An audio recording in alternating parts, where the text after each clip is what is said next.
Bonjour tout le monde, mon nom est Robert Gauthier et puis bienvenue au réseau qui s'appelle Lumière sur la prophétie biblique. On est dans le livre de Daniel et puis notre thème c'est un bon Daniel peut aller partout dans la prophétie. Et puis ceci est tellement vrai.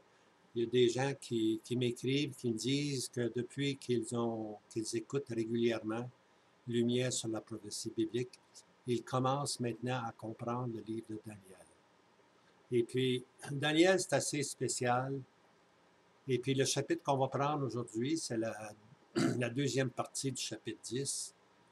Et puis, Daniel va nous donner un enseignement qu'on ne retrouve pas nécessairement dans le Nouveau Testament. On le retrouve un petit peu sur le Nouveau Testament, mais avec Daniel, on rentre vraiment dans l'au-delà.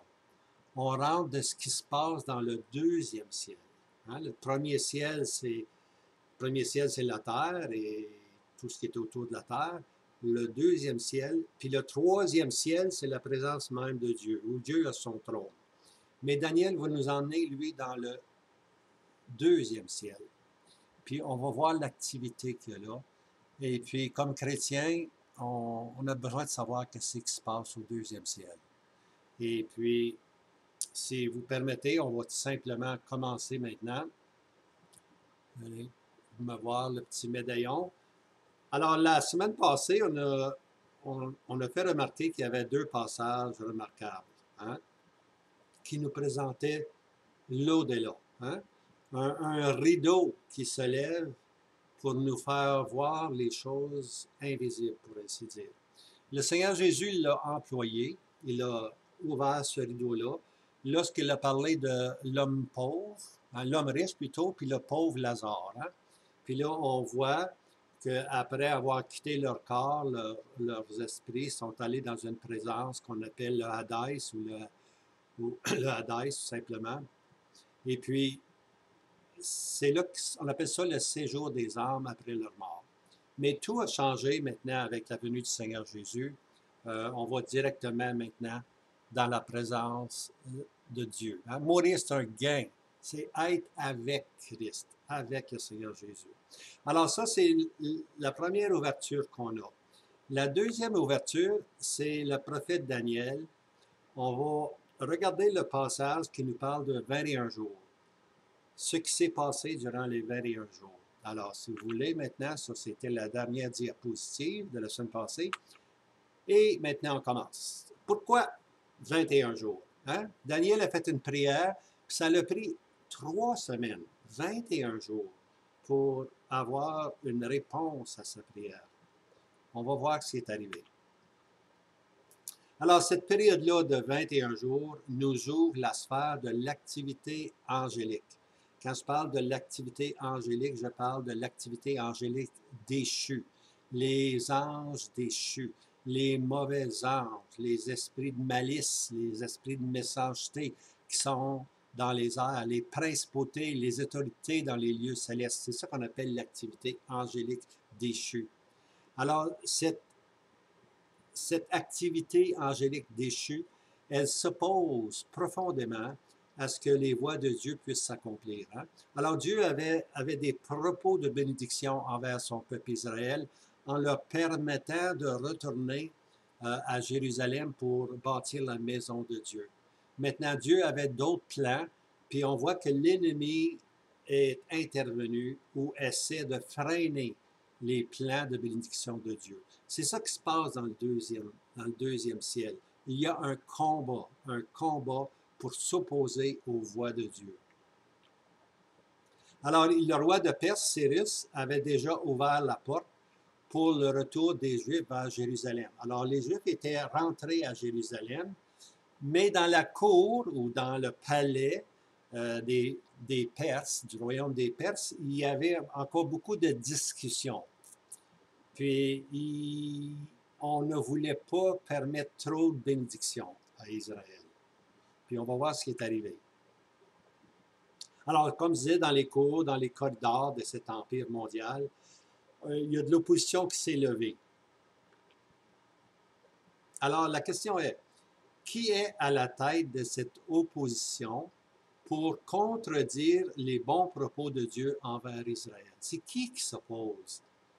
On peut comprendre que des hommes s'opposent, que oui, ça on peut comprendre ça, mais il y a encore une puissance plus grande qui va s'opposer à ce que Dieu bénisse son peuple. Alors là, on rentre ce qu'on appelle dans l'au-delà, hein? Le deuxième ciel. Daniel 10, verset 13. Mais le chef du royaume de Perse m'a résisté 21 jours. Et voici Michaël, l'un des premiers chefs, vint à mon secours et je restai là auprès des rois de Perse. Alors, l'expression « mais le chef », je vais mettre mon petit pointeur, je ne sais pas s'il fonctionne là. Non. Un instant, on va le mettre.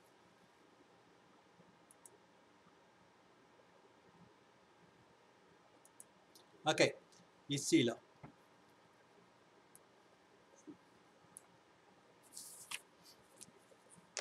Mais le chef, là, on ne parle pas là, du roi, là. On ne parle pas du roi en Perse, là. On ne parle pas des Cyrus et des autres qui l'ont remplacé. On parle, le chef du royaume de Perse m'a résisté 21 jours, et voici Michaël, un des premiers chefs, vient à mon secours. Alors, il y a une position, quand on parle du chef du royaume de Perse, là, c'est une représentation de la puissance angélique déchue. Ils ont des chefs, pas seulement un chef, ils ont plusieurs chefs, plusieurs anges qui agissent comme des chefs. Alors, il y avait un ange qui était attitré, pour ainsi dire, au royaume de Perse. Puis cet ange-là, cet ange satanique, essaie de détourner les voies de Dieu qui veut bénir son peuple.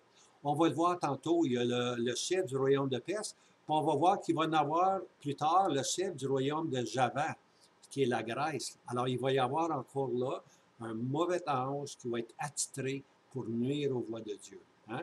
Alors ici, on lit « La même opposition se produira aussi dans les corridors de l'Empire grec lorsque cet empire prendra le pouvoir. » Je pense que j'ai mis le verset. Deux chefs. Daniel 10, verset 20. « Et maintenant, je m'en retournerai pour combattre contre le chef de la Perse. Quand je sortirai, voici le chef de Javan viendra. » OK, ici, là, c'est le chef de Javan. OK, il y a deux chefs. Le chef de la Perse,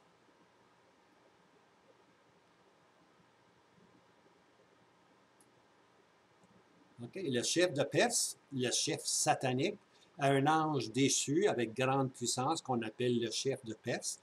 Et puis plus tard, puis Daniel, quand ça va arriver, ça, Daniel va être mort depuis longtemps, là, parce que l'Empire grec est arrivé plusieurs centaines d'années après. Mais le chef, et voici, je sortirai, et voici, le chef de Javan viendra. Alors, la petite note Javan, c'est Grèce. Alors, dans le futur royaume à venir, dans l'Empire grec, il va y avoir un chef. Puis, étonnez-vous pas, même si ce n'est pas mentionné, dans l'Empire romain, il va y avoir un chef aussi. Un ange, une puissance, hein? Une puissance satanique qui veut que Dieu n'accomplisse pas ses voies. Alors, deux oppositions, deux chefs. 10-13, le chef du royaume de la Perse, cet ange déchu. 10-20, le chef du royaume de Javan, il va aussi avoir un autre chef, là, un autre ange. Je ne dis pas que c'est le même ange. C'est simplement, il est appelé le chef du royaume de Javan, du royaume de Grèce. Okay? Alors là, on voit là, que Satan, il y a ses joueurs qu'on appelle ses chefs. Okay? Puis qui s'opposent continuellement aux voies de Dieu. Maintenant, ces chefs-là, ces deux chefs-là, il peut y en avoir plusieurs, là. On ne sait pas, mais c'est certain qu'il y en a plusieurs. Alors, sont-ils puissants, ces chefs-là? Oui, ils sont très, très puissants. L'ange qui fortifie le prophète Daniel n'a pas pu contenir à lui seul ce chef de la Perse. Okay? Alors, l'ange qui est venu faire la révélation à Daniel pour lui conter ce qui arriverait à la fin des jours, il a combattu contre le chef de Perse, afin que les bénédictions de Dieu puissent s'accomplir. Mais le chef de Perse était tellement puissant que même cette puissance angélique de bien ne pouvait pas résister. Il lui a fallu de l'aide. Alors, pendant 21 jours, pendant 3 semaines, imaginez-vous, pendant 3 semaines, l'ange n'a pas réussi à exécuter ses propos de grâce envers le peuple juif. Pourquoi? Il avait de la résistance dans les corridors et dans les cours de l'Empire perse. Alors, qu'est-ce qui est arrivé? Ici, on lit ici un archange, OK? Michel, l'archange. Un archange a dû lui venir en aide et permettre l'administration des propos de Dieu envers Israël. Alors, l'ange ne pouvait pas résister à cette puissance satanique, mais il y a eu de l'aide de Michael, l'archange. Alors, lui, il a réussi à anéantir les propos de ce prince de Perse. Alors, et voici Michael, un des premiers chefs. Un des premiers chefs. Michael, l'archange, un des premiers chefs. Alors, dans les anges, il y a aussi des bons chefs. Hein? Il y a les anges, il y a les séraphins, les chérubins, les archanges. Alors, il y a tout un monde céleste qu'on ne connaît pas. Mais c'est Daniel ici. C'est le prophète Daniel qui nous fait rentrer dans cette compréhension-là. Toute écriture est utile. C'est pour ça, si on n'étudie pas les prophètes, si on n'étudie pas les petits prophètes, notre entendement ne sera pas perfectionné selon la parole. C'est la parole qui doit perfectionner notre compréhension des Écritures. Puis on a besoin de toutes les Écritures. Hein? Toutes les Écritures. L'Écriture est utile. Hein? Toutes les Écritures sont utiles. Daniel 10, verset 13. Mais le chef du royaume de Perse m'a résisté 21 jours, et voici Michael, un des premiers chefs, vint à mon secours, et je restai là auprès des rois de Perse. Et je restai là, ça c'est l'ange qui est apparu à Daniel pour lui faire les révélations. Mais voici que Michael est venu pour lui prêter main forte, pour ainsi dire. Un des premiers chefs, le plus puissant probablement des chefs angéliques. Hein? Et puis, Daniel l'appelle Michael, votre chef. C'est le chef des Juifs, pour ainsi dire. Daniel 10, 21. Cependant, je te déclarerai ce qui est consigné dans l'écrit de vérité. C'est un beau passage, ça. L'écrit de vérité, ça veut simplement dire la vision que l'ange va donner à Daniel des derniers jours. Hein? L'écrit de vérité. Mais un seul ne tient ferme avec moi contre ceux-là, sinon Michael, votre chef. Pas un seul ne tient ferme avec moi contre ceux-là. Alors, est-ce que l'ange avait reçu d'autres aides pour résister au chef de Perse, à cette délégation déchue des anges?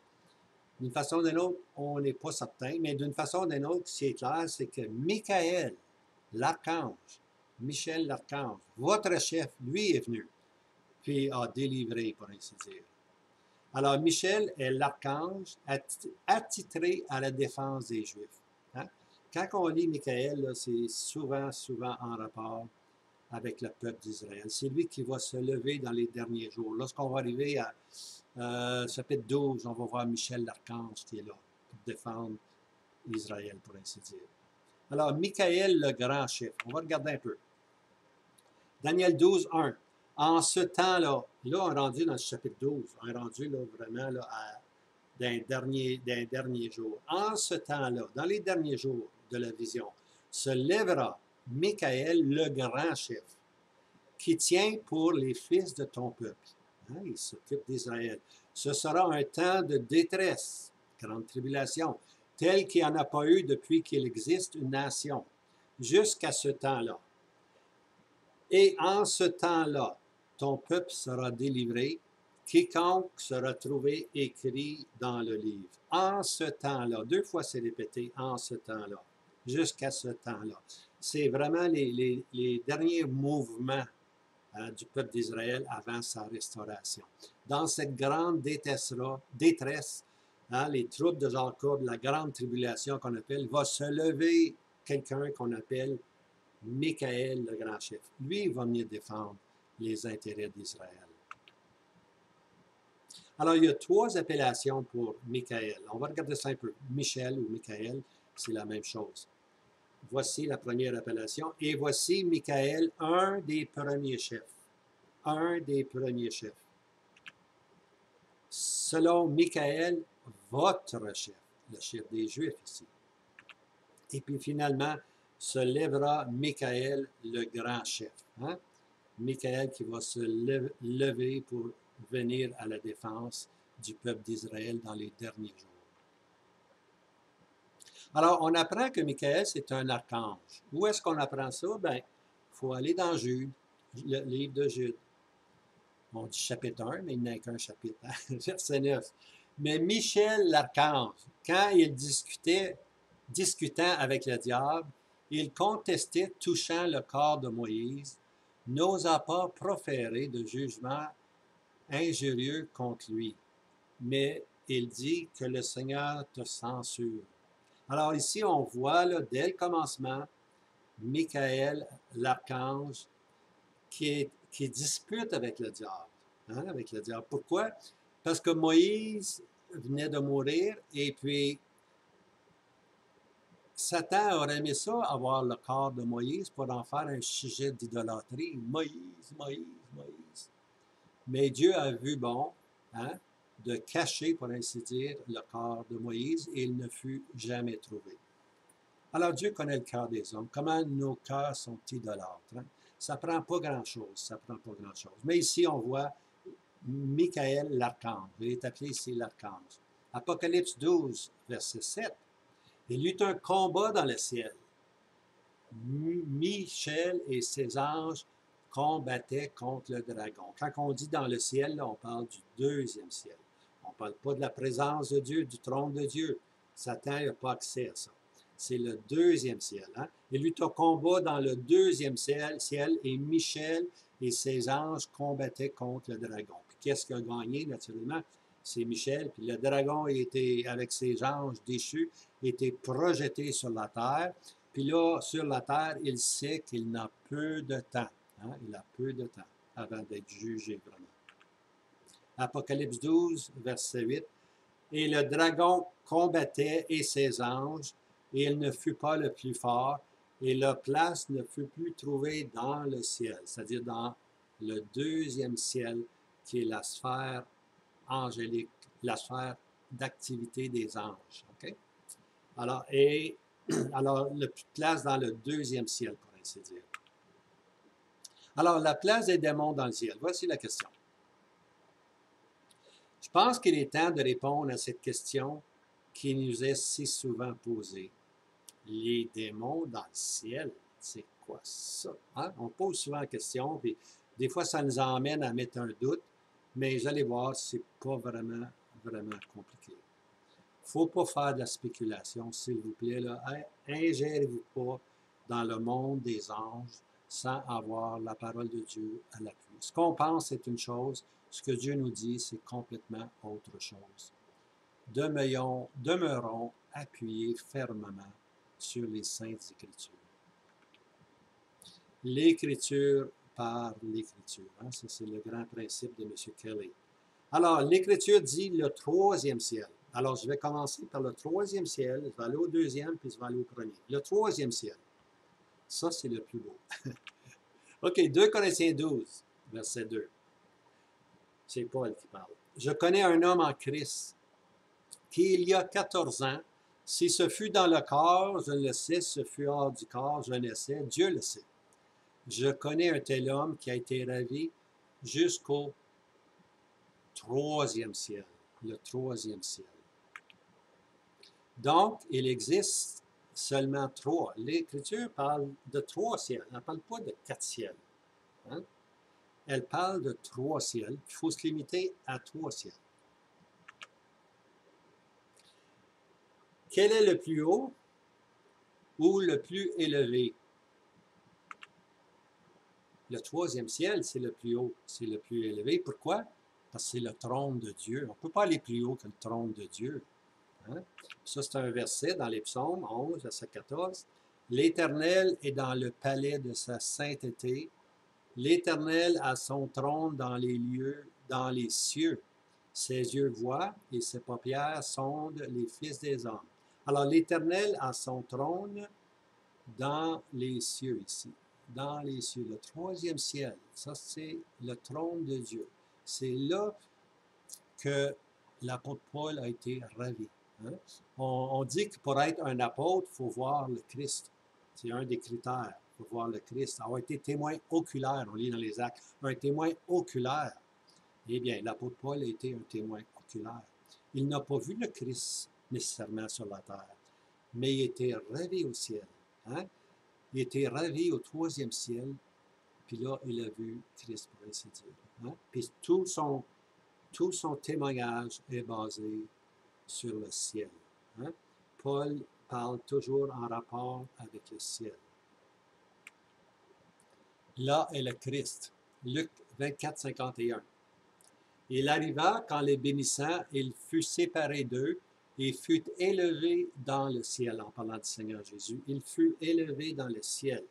Mais dans cette expression-là, il faut sous-entendre, c'est le 3e ciel, là où est la présence de Dieu. D'ailleurs, le Seigneur Jésus a dit, Dieu a dit au Seigneur Jésus, assis-toi à ma droite, hein, à la droite de mon trône, hein, afin que je mette tes ennemis comme marchepied, jusqu'à ce que le Seigneur prenne son propre trône dans le règne millénaire. Son trône sur la terre, le Seigneur va le prendre. Mais présentement, Dieu l'a haut élevé et assis à sa droite, à droite du trône de Dieu. Alors, le Seigneur est au 3e ciel. Il est sur le trône de Dieu, à la droite du trône de Dieu. À la droite du trône de Dieu. Hébreux 1, verset 13. Auquel des anges a-t-il jamais dit, assis-toi à ma droite, jusque j'ai mis tes ennemis pour marchepied de tes pieds. Ça, c'est Psaume 110, verset 1. Assis-toi à ma droite. 3e ciel. 2 Corinthiens 5, 8.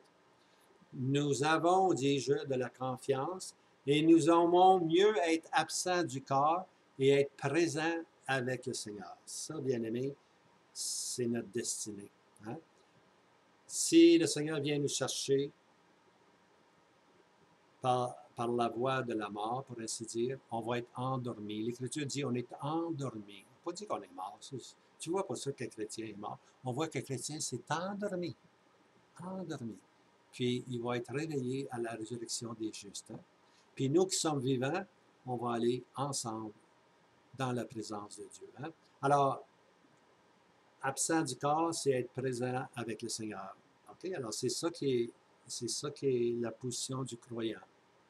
Si jamais Dieu décide de venir nous chercher présentement dans ce corps, eh bien, on va être avec le Seigneur. Hein? Mais nous, on croit beaucoup plus que c'est l'enlèvement qui va avoir lieu. Nos corps vont être transformés hein, dans un instant. Hein? Puis on va être ravis au ciel ensemble avec ceux qui vont être ressuscités. Les morts en Christ ressusciteront premièrement. Hein? Alors, mourir ou enlever, nous allons au ciel le plus haut. On va où? Le plus haut des cieux? Ben, il y en a juste 3. On va au 3e ciel. Luc 23, 43. Et Jésus lui dit, en vérité, je te dis, aujourd'hui tu seras avec moi au paradis. Alors, le 3e ciel est aussi appelé le paradis, la présence de Dieu, le trône de Dieu. C'est là que mourir est un gain, c'est être avec Christ. C'est ça qui se passe présentement. Hein? On va dans la présence, on va dans le paradis, le 3e ciel. Philippiens 1, verset 23. Mais je suis pressé des deux côtés. Paul qui parle de ça. J'ai 2 choses pour les dire. Je ne sais pas quoi faire. Ayant le désir d'être délogé et d'être avec Christ, car cela est beaucoup meilleur. C'est que Paul il dit, j'aimerais ça goûter cette puissance-là, qui est la résurrection, d'entre les morts. Hein? Une résurrection sélective. C'est les justes qui vont être ressuscités. Alors, il dit, « Ah, ça, j'aimerais ça. Ça, j'aimerais connaître cette dynamique-là, cette puissance-là, tu vois. » Mais de notre côté, être avec Christ, c'est encore meilleur. Hein? C'est encore meilleur. Fait que, soit qu'il passe par l'enlèvement, soit qu'il passe par être endormi en Christ. Mais une chose est certaine, c'était d'être avec Christ, ça c'est le meilleur. Hein? Vivre ici-bas, hein? C'est intéressant, vivre ici-bas, servir les saints, mais être avec Christ, c'est beaucoup meilleur. Beaucoup meilleur. 1 Thessaloniciens 4, verset 17. Puis nous, les vivants qui demeurerons, nous serons ravis ensemble avec eux dans les nuées à la rencontre du Seigneur. En l'air. Ainsi, nous serons toujours avec le Seigneur. C'est ça qu'est l'espérance, être avec Christ, avec le Seigneur. Regardons maintenant, on va descendre d'un ciel, si on peut dire. On a vu le troisième ciel, le trône de Dieu, le trône de la majesté. Hein? Et puis, on s'en vient maintenant au deuxième ciel.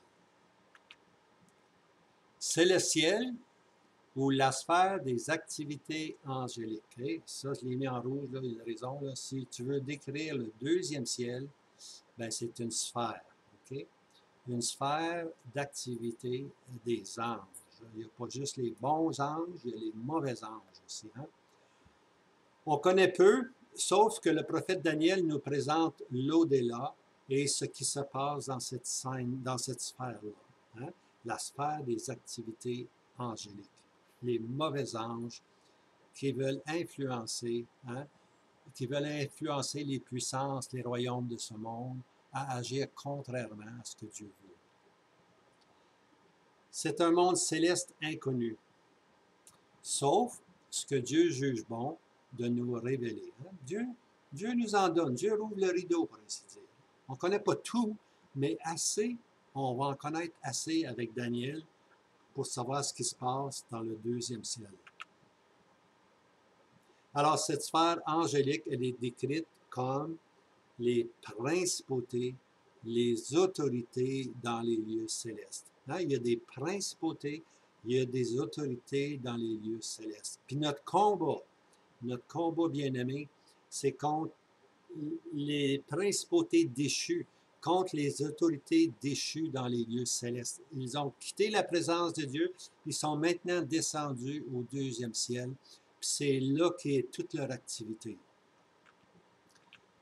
Éphésiens 3, versets 9 et 10, dans le Nouveau Testament. Et de mettre en lumière devant tous quelle est l'administration du mystère caché. Le mystère caché, c'est l'Assemblée. Hein? C'est l'Église, le corps de Christ. Hein? Le mystère caché dès les siècles en Dieu. Alors, c'était toujours caché. On ne voit pas l'Assemblée dans l'Ancien Testament, bien-aimé. On voit seulement un peuple terrestre dans l'Ancien Testament. Il y a des images, il y a des applications qu'on peut faire, tu vois. Mais Abraham ne connaissait pas l'Église. Un seul corps avec Christ. Hein? Jacob, non. C'était inconnu. Hein? Mais Paul a reçu cette administration-là, c'est l'apôtre Paul. Puis il y a des gens qui n'aiment pas l'apôtre Paul, mais l'apôtre Paul, si vous êtes chrétien et vous n'aimez pas l'apôtre Paul, il y a un problème. Parce que c'est l'apôtre Paul qui nous dit c'est quoi l'Assemblée. Si on n'avait pas l'apôtre Paul, on n'aurait absolument rien de l'Assemblée. On se penserait des Juifs aujourd'hui. Peut-être. Mais Paul nous a révélé c'est quoi le mystère caché. Dès les siècles en Dieu qui a créé toutes choses. Avant la création du monde, Dieu avait en vue une assemblée qui serait le corps de Christ. Hein? Alors, afin que la sagesse si diverse de Dieu soit maintenant, c'est maintenant donné à connaître aux principautés et autorités dans les lieux célestes par l'Assemblée. C'est par l'Assemblée que les anges connaissent les voies de Dieu. Hein? donné à connaître aux principautés et autorités dans les lieux célestes par l'Assemblée. C'est le fonctionnement de l'Assemblée selon les principes de Dieu que les anges apprennent. Les anges apprennent de l'Assemblée. C'est pour ça que c'est important d'avoir un ordre dans l'Assemblée, une certaine ordre dans l'Assemblée. C'est là qu'on reconnaît les voix de Dieu. C'est là qu'on reconnaît l'autorité de Dieu. C'est par l'Assemblée. Je ne rentre pas dans ces enseignements-là, mais c'est important de réaliser. Si seulement on peut réaliser que c'est de l'Assemblée que les anges peuvent apprendre de la sagesse variée de Dieu.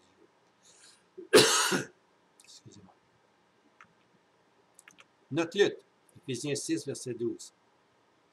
Car notre lutte n'est pas contre le sang et la chair, des épées, hein, des fusils. Non, notre lutte, c'est pas contre la chair. On ne se combat pas contre quelqu'un, là. C'est pas ça du tout, là, tu vois. Mais notre lutte est contre, remarquez, j'ai souligné le mot contre les principautés, contre les autorités, contre les dominateurs de ces ténèbres, contre la puissance spirituelle de méchanceté qui est dans les lieux célestes. Ça, bien aimé, c'est le deuxième ciel, le lieu céleste. Ce n'est pas le trône de Dieu, ça c'est le troisième ciel. Mais au deuxième ciel, on appelle ça les lieux célestes. Puis qu'est-ce qui habite là? Les principautés, les autorités, les dominateurs de ces ténèbres, contre la puissance spirituelle de méchanceté. Alors, toute cette délégation déchue des anges occupe les lieux célestes, le deuxième ciel. C'est leur habitation. Puis quand Satan est jeté sur la terre, c'est du deuxième ciel, et avec ses anges avec lui qui sont jetés sur la terre. C'est une puissance spirituelle de méchanceté. C'est ça que Daniel nous fait comprendre. Hein? L'ange de Daniel voulait répondre à la prière de Daniel, mais il y avait cette puissance-là ici, cette puissance spirituelle de méchanceté. Le prince, hein? Le prince de Perse, ou le chef de prince, le chef de Perse, qui est un ange déchu, une puissance satanique, un esprit spirituel de méchanceté qui voulait empêcher les propos de Dieu d'arriver. Alors, contre, là, indique que c'est un combat spirituel. On a un combat spirituel à livrer. Satan est le chef de l'autorité de l'air. Hein? Il est le chef de l'autorité de l'air. L'autorité de l'air, c'est les lieux célestes, le deuxième ciel, où habitent justement ces anges déchus. Le livre de Job est assez intéressant. Ça me fait souvent poser la question. Oui, mais Job, lui, qu'est-ce qui se passe avec Job? Je lis le verset. Or, un jour, il arriva que les fils de Dieu vinrent se présenter devant l'Éternel. Alors, les fils de Dieu, ici, c'est les anges déchus, ici, dans ce cas-ci. Et Satan aussi vint au milieu d'eux. Alors, Satan est venu maintenant. Satan se présente devant Job, avec les anges. Peut-être que les fils de Dieu, c'est les bons anges, là, je ne sais pas encore. Mais en tout cas, que ce soit les bons anges ou les méchants anges, là, moi, je pense plutôt sur fils de Dieu, les anges non déchus. Mais d'une façon ou d'une autre, Satan vient. Hein? Satan vient aussi au milieu d'eux. Cette scène est du deuxième ciel. L'activité des lieux célestes. Tu vois, Satan y est venu se présenter avec les fils de Dieu. Et puis, ça ne veut pas dire que Satan ait accès au troisième ciel. Satan n'a pas accès devant le trône de Dieu. Il a accès au deuxième ciel, les lieux célestes, les cieux, dans les cieux, l'activité des lieux célestes. Là, il est là, lui. Alors, il ne faut pas s'en faire avec ce verset-là. C'est un verset qui s'applique au deuxième ciel, hein, où sont les méchancetés, hein, le prince de ce monde. C'est là qu'il est. Alors, il s'est présenté pour accuser Job. Satan et ses anges déchus, est-ce les fils de Dieu? Je ne sais pas. Ne peuvent entrer au troisième ciel. Ça, c'est sûr et certain. Et puis Satan ici s'est présenté pour accuser Job. Mais il n'est pas au troisième ciel. Et maintenant, OK, troisième ciel, deuxième ciel, hein, l'activité des anges déchus. Et puis maintenant, on arrive à ce qu'on appelle le premier ciel. Ça, c'est les cieux créés. OK? Psaume 19. Les cieux racontent la gloire de Dieu et l'étendue, l'ouvrage de ses mains. C'est là, on lit ça. Les cieux racontent la gloire de Dieu. Alors, on va juste regarder le ciel, les étoiles, les astres, tout est merveilleux. Ça parle de l'étendue, de la majesté de Dieu. Hein? Alors, c'est-à-dire ici, les cieux racontent, c'est-à-dire le ciel des oiseaux, le ciel des étoiles, ça c'est le premier ciel. L'Écriture ne fait pas la différence entre le ciel qu'on voit et cosmos ou univers. L'univers, c'est un système bien ordonné. Hein? Mais l'Écriture ne dit pas le ciel des oiseaux, après ça, le deuxième ciel, c'est cosmos. Non, la parole de Dieu ne dit pas ça. Elle parle du premier ciel. Puis le premier ciel inclut le ciel des oiseaux ainsi que le cosmos et puis l'univers. Le deuxième ciel, c'est la sphère des activités angéliques. Okay? Mais on ne peut pas, ici, c'est le ciel qu'on voit, puis le ciel qu'on ne peut pas voir. C'est un système bien ordonné. C'est le ciel, le premier ciel. Alors, l'Écriture n'en fait pas deux ciels, mais un seul. Hein? Le premier ciel, là, c'est pas le ciel qu'on ne voit pas, là, non. Le premier ciel, là, ça inclut le ciel des oiseaux puis le cosmos, pour ainsi dire. Donc, le premier ciel, celui qu'on voit, et cosmos. Un instant, là, mon chien veut sortir. Ça va arriver?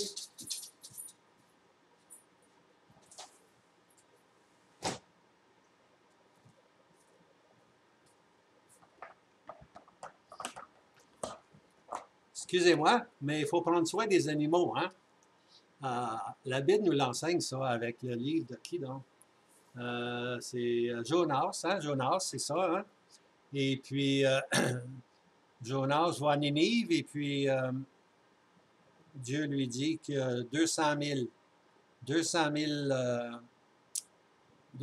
enfants qui ne savent pas la droite de la gauche. Autrement, des jeunes bébés, des jeunes enfants. Puis, alors Dieu, on voit Dieu prend soin des enfants, mais le livre de Job se termine avec ceci.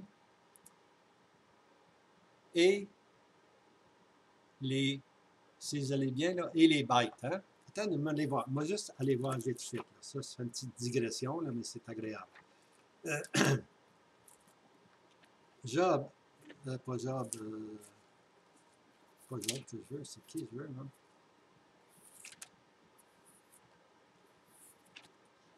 Ah oui, Jonas, c'est Jonas que je veux. Et le bétail, ça se termine comme ça, et le bétail. Alors Dieu, il dit, hey, j'ai toute la population qui s'est convertie, puis toi, Jonas, tu t'inquiètes pour ton quicajon, ton arbre, qui t'a donné de l'ombre pour une journée, puis que maintenant il est parti. Tu n'es pas content.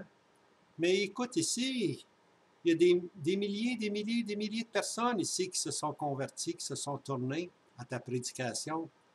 Puis il y avait 200 000 enfants, des bébés, et le bétail. Alors Dieu s'occupe du bétail. Simplement ceci pour excuser ma sortie avec mon chien. OK. Alors, le premier ciel, c'est ce qu'on voit. Hein? C'est le ciel et le cosmos. Le deuxième ciel, c'est le lieu invisible et sphère des activités spirituelles.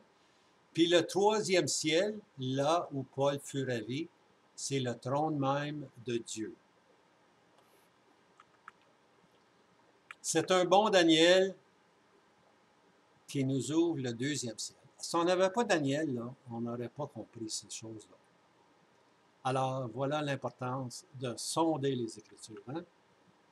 Alors, durant 21 jours, les autorités déchues de l'air, les principautés et autorités des lieux célestes livraient un combat contre la disposition divine de bénir son peuple Israël.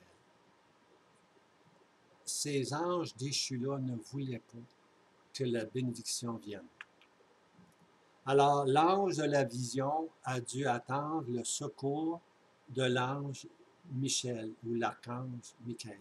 Hein? Daniel 10. Il a dû attendre le secours. C'est marqué dans Daniel 10, verset 13. Il a secouru. Enfin, après 21 jours, Daniel va comprendre la vision. Maintenant, l'ange est de retour, puis maintenant, il va expliquer la vision qui est le chapitre 10, 11 et 12, qui appartient vraiment au dernier jour. Je suis venu, Daniel, je suis venu pour te faire comprendre ce qui arrivera à ton peuple à la fin des jours, car la vision est encore pour beaucoup de jours. Hein? Alors, la vision, c'est dit, c'est les 3J, Jésus, les Juifs et Jérusalem, les 3J. Hein? Ce qui arrivera à ton peuple à la fin des jours. Car la vision est encore pour beaucoup de jours. Cela donne présentement la vision de Daniel. Mais il va se passer des millénaires avant qu'elle s'accomplisse. Parce que l'Église, ça fait au-delà de 2000 ans qu'elle est ici présentement. Okay? Alors, c'est vraiment un saut prophétique vers les derniers jours. On n'est même pas rendu là. Tant que l'Église est ici, les voies prophétiques envers le peuple d'Israël ne s'accomplissent pas. Une fois que l'Église va disparaître, alors Dieu reprend son activité. C'est la dernière semaine de Daniel. Hein? 7 ans. Il va rester 7 ans à suivre.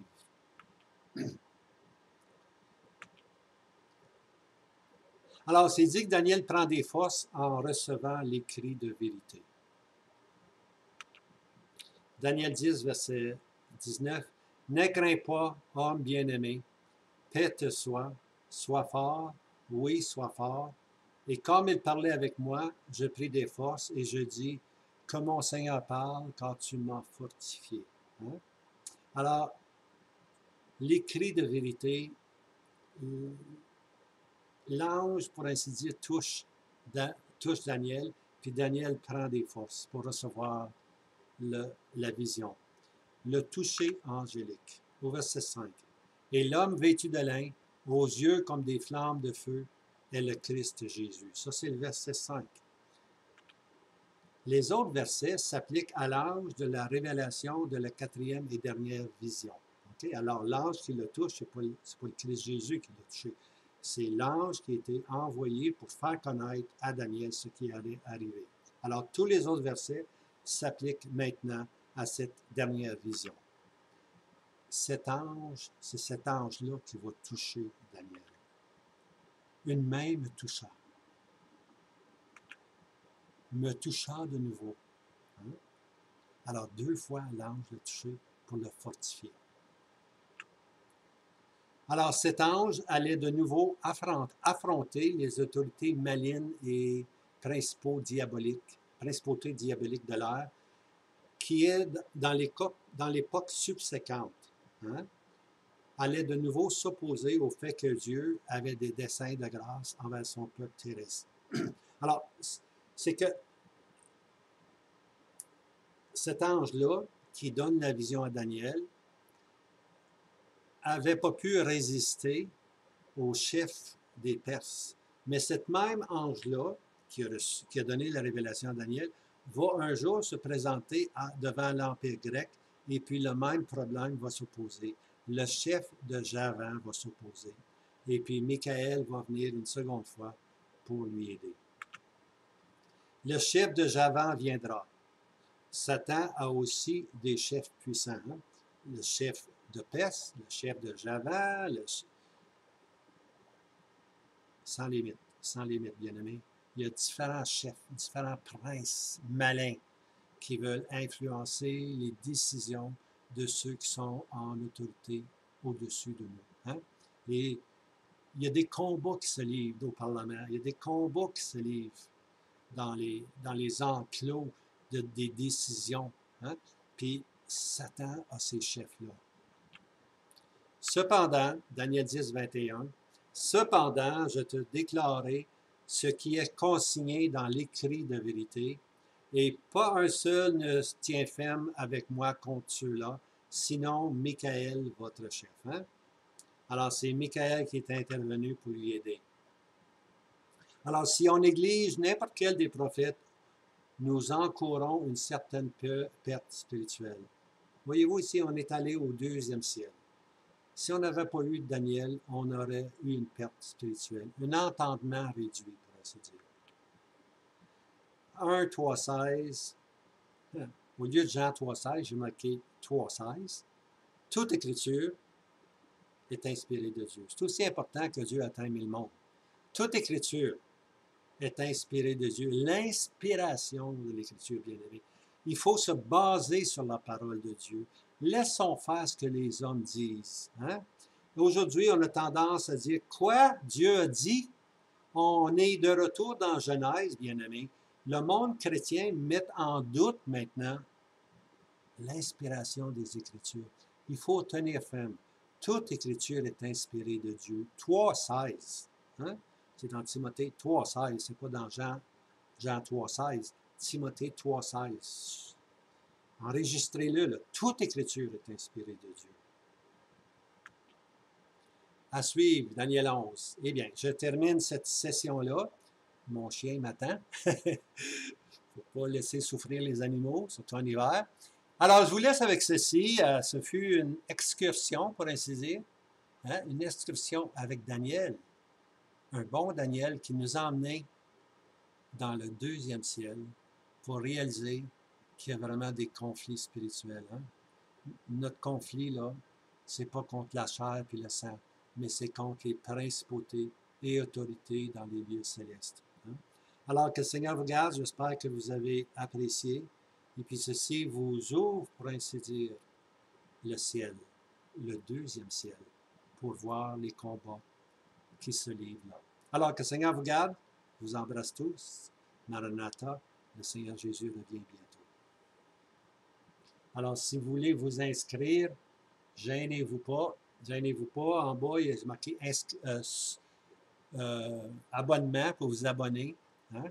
Quand vous vous abonnez, puis vous pesez sur la cloche, automatiquement, chaque fois que je fais une nouvelle vidéo, on va vous avertir. Hey, Robert a fait une nouvelle vidéo. Veux-tu l'écouter? Tu peux dire oui, tu peux dire non. Tu peux dire plus tard. OK? Je vous laisse. À bientôt.